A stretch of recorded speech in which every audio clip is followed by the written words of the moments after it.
All right, so we're walking around Vang Vieng at night, and we stopped by this place to get some noodles and some dim sum, as you can see here. So this is a great noodle place. That's why my cousins recommended that we come here and eat. So this is mine.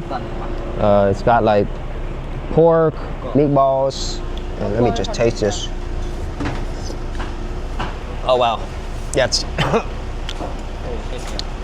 when you know it's good, when you actually taste the broth.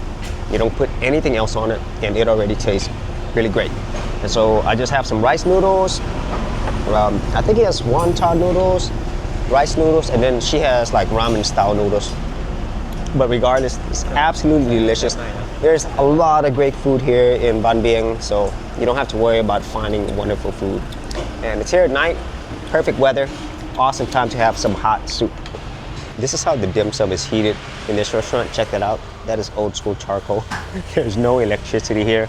And so whenever they steam it this way, it does have, I would say, a different taste, like it's softer. Got some more dim sum here. Check it out.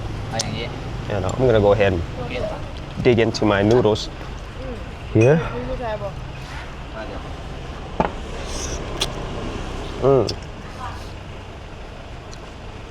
These noodles are good.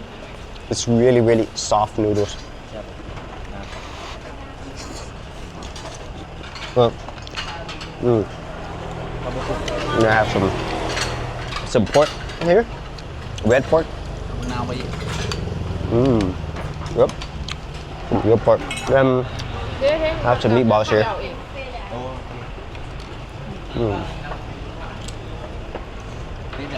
Yeah, it's good. You can taste the garlic in here. But I think one of the best things about this, it's actually the broth, which is really, really important.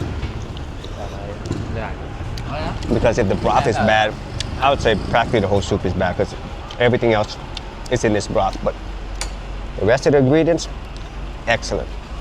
Noodles, top notch.